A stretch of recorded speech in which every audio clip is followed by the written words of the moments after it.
Hi guys, this is Dr. Ahmed Ergin. I'm an endocrinologist and a diabetes educator. Today I am going to talk to you about the worst vegetables for diabetics. Now, you're curious about it? Tune in. Let's get started. Okay guys, so we had a video talking about the best vegetables for diabetics. So if you want to hear that video after this video, go to the description below, click on that video and enjoy. There's a little bit more content in there than this video. This video is important because you also need to know what not to eat when it comes to vegetables, because there is a confusion out there that when I say vegetables, people just say, okay, I'll just eat whatever I want, right? And it's a weakness for a lot of people. And I'll tell you, there is only one vegetable that you should not be touching at all. And I am not normally that strict. I am very easy and nice, I'm not very dictator type of doctor, or paternalistic and prohibistic, whatever you call it. I am more lenient.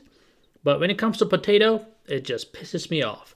It's just something with potato, it just messes everything up. It's just horrible. So here's why. I'm going to kind of tell you about the different types of potatoes as well. But I mean, to be honest with you, you can't eat anything you want. But when it comes to potato, just take a deep breath and take it easy. I have a table here that I'm going to go over with you, but I'm gonna talk to you about something quick that's called glycemic load. Most of you know what the glycemic index is, which is, it's a scale from 0 to 100. If the glycemic index is higher, it's going to spike your blood sugar faster. Now, glycemic load is a little bit different. The glycemic load also accounts for how much carbohydrate per serving. For example, a very good example is watermelon. Watermelon has a very high glycemic index that is supposed to spike your blood sugar very high. But since watermelon is mostly water, your 1 cup of watermelon does not have a lot of carbs. So the total glycemic load is not only about how fast it can spike your blood sugar, but also how much carbs you're having per serving. And of course, if you sit down and eat half of a watermelon, of a good sized watermelon, you will get into big trouble. But if you're having a slice of watermelon, that shouldn't be a big problem. In the same token, same thing applies to vegetables. The problem with the potato is glycemic index is even above 100. If the potato was full of water, that may not have been a problem, but that's not the case, right? Potato is very dense.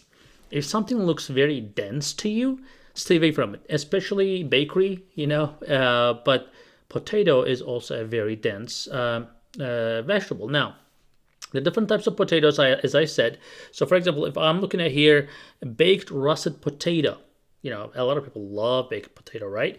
So look at this, 111 glycemic index, and the glycemic load is 33.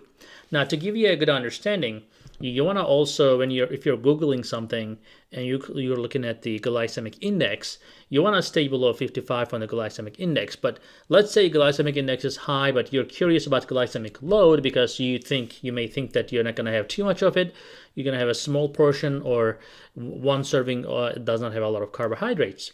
Well, in that case, you also look at the glycemic load. The glycemic load, you should stay below 10, if possible below 4. Below 4 is best. Below 10 is acceptable.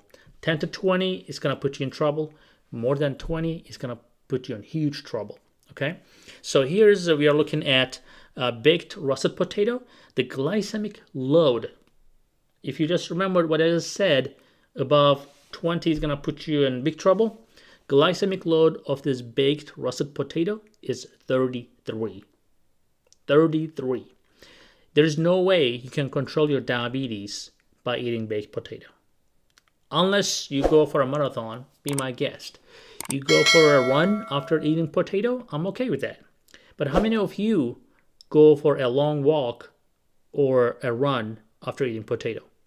Right? So I have no problem with potato. As long as you're athletic, you go exercise, you're going to go work out, eat the potato. I have no problem with that. You can burn it off.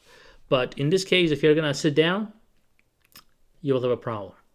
Now, I'm looking at boiled white potato. That is 21, still above 20, right? But it's not 33, but it's still, above 20. It's gonna put you in trouble. Sweet potato is 22. So a lot of people think that, oh, sweet potato is nice and easy, it's gonna be fine. No, not really. Sweet potato is also 22 glycemic load, which can spike your blood sugar very high. And the yam for Caribbeans, for them, yam is more acceptable, they think. But the glycemic load is 20. That's, again, very high, as we discussed. Now, let's compare this to parsnip. Parsnip is very similar to potato. You can mash it. You can, use the parsnip just like you use potato. Well, what's interesting with the parsnip, the glycemic load of parsnip is only 4. So why would you not use parsnip and get used to it instead of eating potato? Because it almost tastes the same, but the glycemic load is hugely different, right? So carrots, people think carrots are sweet and blah, da-da-da-da, but carrot also does not have a lot of carbs, even though, it may taste sweet, but the glycemic load is only 2, right? So this is very little. Remember what I said? It's less than 4 is very good. Green peas, for example, glycemic load is 4. Again, you cannot have too much green peas. It's like a 1 cup does not have a lot of carbs. So as a result, your glycemic load is not that high. So what's the lesson from today?